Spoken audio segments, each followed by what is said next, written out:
नमस्कार. परिपूर्ण गृहिणीमध्ये तुम्हा सर्वांचं मनापासून स्वागत आहे.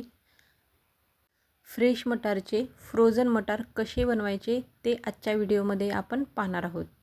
गॅसवर मी एक मोठं पातेलं ठेवले आहे आणि यामध्ये 2.5 ते 3 लिटर पाणी मी गरम करण्यासाठी ठेवले आहे. एक 4 ते 5 तांबे घेतलं तरी चालेल. आणि यामध्ये 3 चमचे मीठ आणि 3 चमचे साखर टाकणार आहोत. मीठ टाकल्यामुळे मटारला चांगली चव येते आणि साखर टाकल्यामुळे मटारचा जो हिरवा रंग आहे तो तसाच टिकून राहतो. इथे मी फ्रेश 2.5 किलो मटार सोलून घेतले आहे.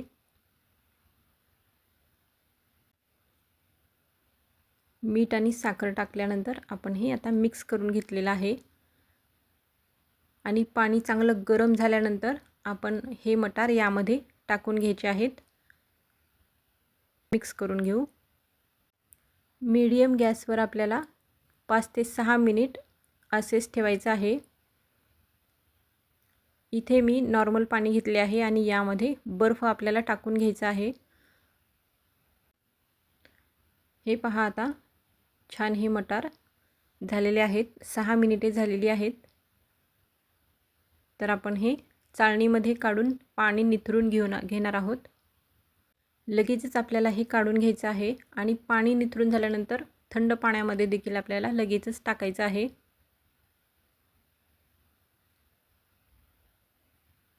हे पहा, आता या गार पाण्यामध्ये आपण हे टाकलेलं आहे. गार पाण्यामध्ये देखील आपल्याला जास्त वेळ ठेवायचं नाही, एखादं मिनिट ठेवायचं आहे. आणि 1 मिनिट झाल्यानंतर या पाण्यातून देखील आपण हे सर्व मटार यातील पाणी काढून निथरून घ्यायचं आहे.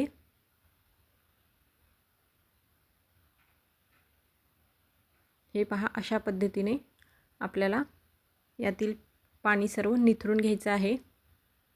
पाणी निथरून झालं की आपल्याला हे एका सुती कपड्यावर टाकून हे पसरवून घ्यायचं आहे. अर्धा ते 1 तास आपल्याला हे असेच ठेवून द्यायचं आहे आणि पाणी सुकल्यानंतर आपण हे मटार मग स्टोअर करणार आहोत. आता 1 तासानंतर यातील पाणी सुकलेलं आहे. मटार स्टोअर करण्यासाठी आपल्याला झिपलॉक बॅग घ्यायचे आहेत. तर यामध्ये आपण मटार काढून घेऊ.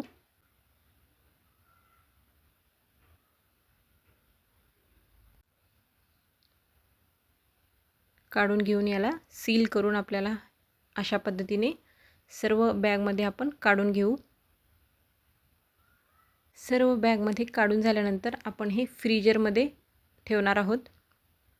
जेव्हा आपल्याला मटारची रेसिपी करायची आहे तेव्हा आपण फ्रीजरमधून एक पाकिट काढून घ्यायचं आहे आणि मग ते वापरायचं आहे.